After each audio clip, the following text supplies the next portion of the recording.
Today's proclamation of the Word of God is in the book of Daniel, reading from chapter 9. And I prayed to the Lord my God, and made confession, and said, O Lord, great and awesome God, who keeps his covenant and mercy with those who love him, and with those who keep his commandments. We have sinned and committed iniquity.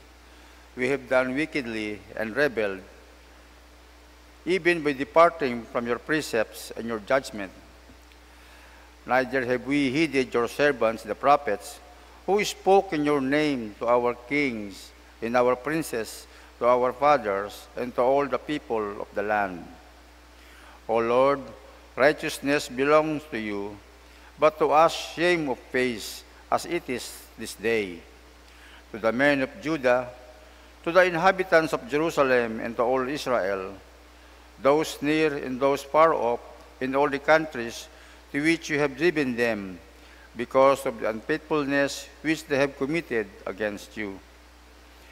O Lord, to us belongs shame of face, to our king, our princes, and our fathers, because we have sinned against you. To the Lord our God belong mercy and forgiveness, though we have rebelled against him. We have not obeyed the voice of our Lord our God, to walk in his laws, which he set before us by his servants, the prophets. The word of the Lord. Please stand for our responsorial psalm, Psalm 79. In our response, Lord, do not deal with us according to our sins. Together, Lord, deal with us according to our sins. oh, do not remember former iniquities against us. Let your tender mercies come speedily to us, for we have been brought very low. Response, help us, O God, our salvation, for the glory of your name, and deliver us, and provide atonement for our sins, for your name's sake. Response, let the groaning of the prisoners come before you, according to the greatness of your power. So we, your people and sheep of your pastures, will give you thanks forever. We will show forth your praise to all generations. Response, glory to the Father, and to the Son, and to the Holy Spirit.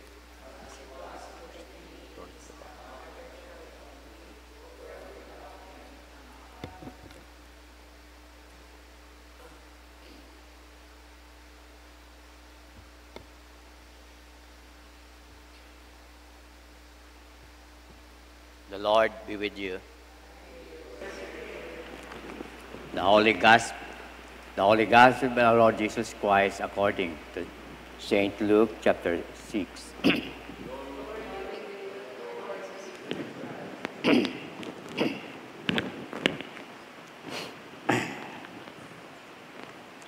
Jesus said, therefore be merciful, just as your Father also is merciful. Judge not, and you shall not be judged. Condemn not, and you shall not be condemned. Forgive, and you will be forgiven. Give, and it will be given to you. Good measure, pressed down, shaken together, and running over, will be put into your bosom. For with the same measure that you use, it will be measured back to you. The Gospel of the Lord. Please be seated. Good morning. Sa aton yan, makaroon niya sitwasyon sa aton niya nasyon masyadong maabo nga mga issue sa social media. Kada parties nagahagabuyan judgment, hagabuyan naga-condemn kada isa makaron madali ka mag-judge and makita naton sa social media nga so sang katawo madali ka i-judge isang katawo madali mag-condemn sa isang katawo. But here Jesus said, be merciful as your Father is merciful. God is a perfect God. Then, when God may anang right nga, ranang pag-judge is fair, just. But, ranang karakter at ato niya Diyos is merciful. Ba't kita nga mga tao kung amat, madasig pag kita mag-judge sa isang katawo, kaysa i-extend natin rong mercy, rong atong kaluoy. Madasig kita mag-condemn kaysa sa ibang tao. God is a righteous God and a just. Kung kita i-judge, itato na Diyos, fair kita mao. But, what na kita i-judge? But, extend mercy. Yun yan yung ginhambay nga, what we give is what we get.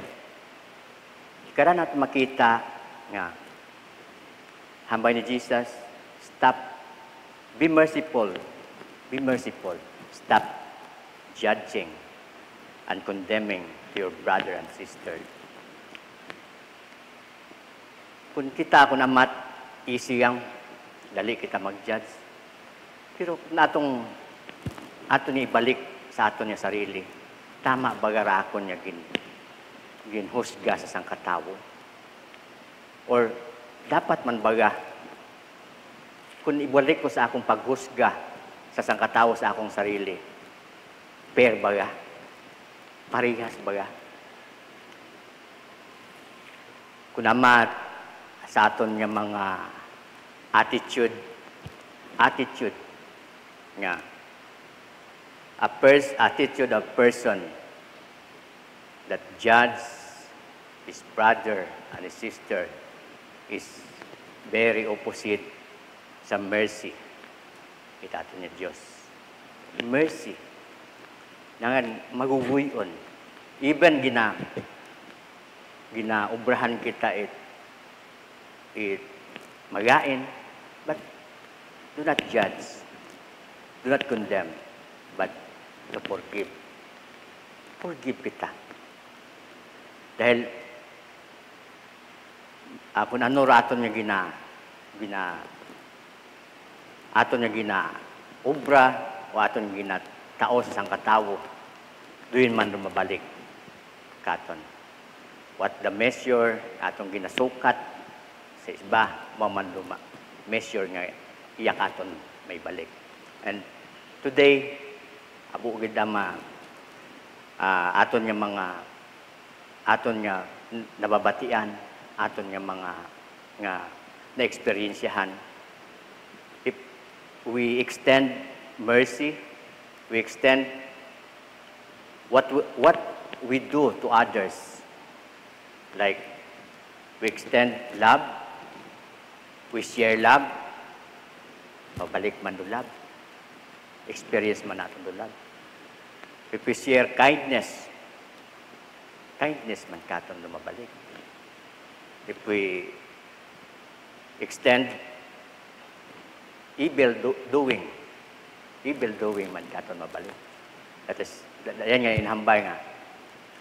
Ano man do aton nga ginahimo, what we give is what we get. And today, reminder katon na si inyon baga, ano baga ginahambay ni Jesus niya? Be merciful. Like God, He did not condemn or judge us, but mercy extend katon. Sayo di Diyos, we are sinners. But, rukaguoy, ranang agin. gin-extend katon.